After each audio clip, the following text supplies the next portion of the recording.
Welcome to the deep dive. Great to be here. So today we're looking at International Workers' Day, May 1st. Right. A day recognized pretty much globally. Exactly. And our starting point is actually some material from an English language learning podcast that discussed its history. Uh-huh. And what jumps out immediately is, well, it's a big deal in many places, but it's not actually a national holiday here in the U.S. Which is fascinating considering its roots, right? Totally. So that's kind of our mission for this deep dive. Figure out where International Workers' Day came from, especially its connection to the U.S. labor movement back in the 19th century. And explore why it's celebrated elsewhere, but not officially here. Yeah, let's get into it. There's some really interesting history to unpack. Okay, so let's start at the beginning. The source material kind of sets this up like a history lesson. Right. And it paints a picture of, frankly, appalling working conditions in the 1800s. I mean, just awful. Well, appalling is a good word for it. We're talking 10, 12, sometimes 14-hour workdays as standard. Yeah, exactly. Just grueling. It really shows you what workers were up against back then. It makes sense then that there's this huge pushback, this demand for something better. Absolutely. And that led to the big movement for an 8-hour workday. Our source says by April 1886, something like 250,000 workers were involved in this May Day movement. That's a huge number. It really is a massive groundswell of support for change. Were there other ways they were trying to get better conditions? I mean, besides organizing like this? Well, yeah, they tried. There were attempts to get laws passed, regulate working hours through political channels. But they didn't work out. Largely failed, yeah. Didn't get much traction.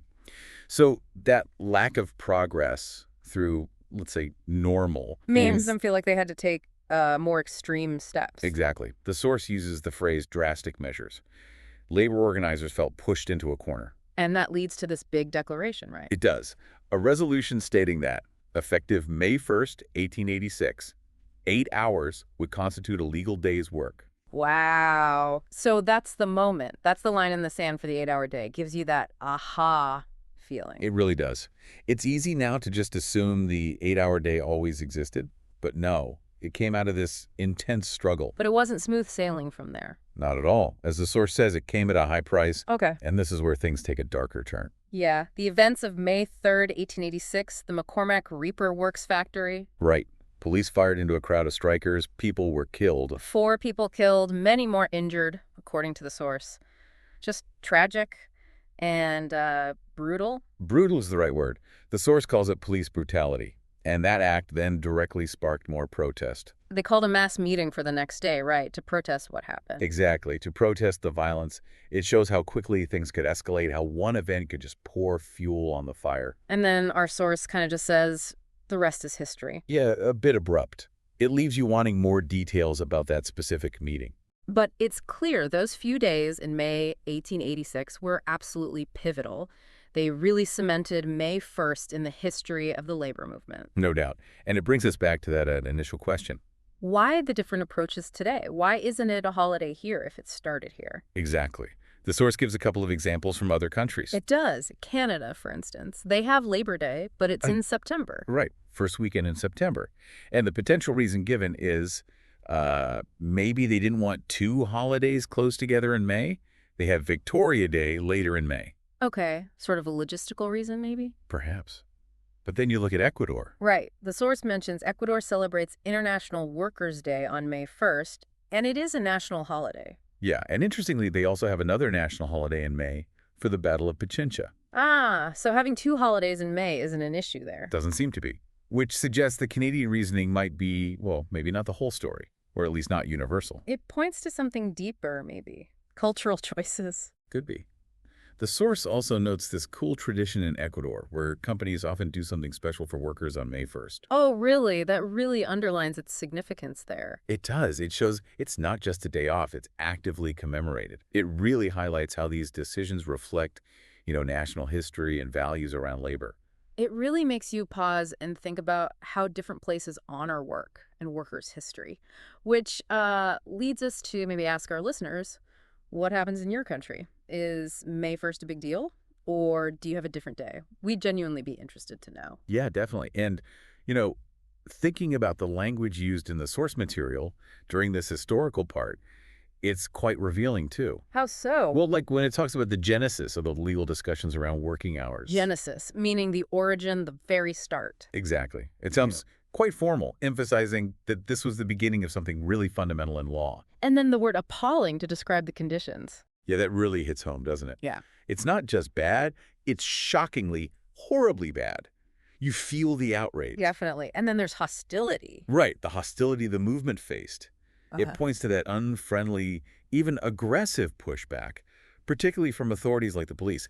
It hints at the conflict, the tension. And drastic measures. That phrase really stands out. It does. It shows that the organizers felt they'd run out of options, that normal channels were closed, so they had to resort to more extreme tactics. Which unfortunately led to that brutality on May 3rd. Yeah, a stark word for stark actions. Uh, Harsh, forceful, violent. It's also interesting how the teacher figure in the source talks about understanding the origins of laws. Right, saying it's an important aspect of being a good citizen. It's not just about knowing the rule book. No, it's about knowing why the rules are there, the history behind them. It connects to that other phrase. It's not enough to simply memorize laws. Exactly. You need that deeper understanding, the context.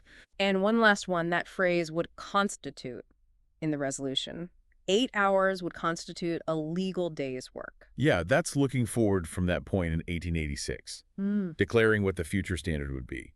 It's a subtle linguistic point about past perspective on the future. Okay, so pulling this all together, we've seen how truly terrible working conditions in the 19th century U.S. really fueled this May Day movement. Yeah, the demand for the 8-hour day became this huge rallying cry, and that resolution on May 1st, 1886 was a massive moment. But met with serious hostility and tragedy, a reminder of the real human cost involved in fighting for fair conditions. Definitely. And we touched on how different countries like Canada and Ecuador have taken different paths regarding commemorating workers. It's not uniform globally. Highlighting those diverse histories and cultural viewpoints. And again, the central paradox. Yeah. Its roots are so strongly American, yet International Workers' Day isn't a national holiday here, unlike in many other parts of the world. Right.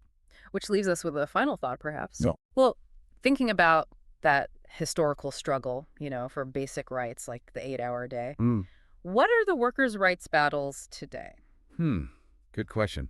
In our world of gig work, remote work, AI. Exactly. What are the equivalent fights now? And maybe, how will future International Workers' Days look? What will they commemorate as work keeps changing? That's something to ponder, definitely. How does this ongoing story of work and rights evolve in your own context, wherever you are? Food for thought.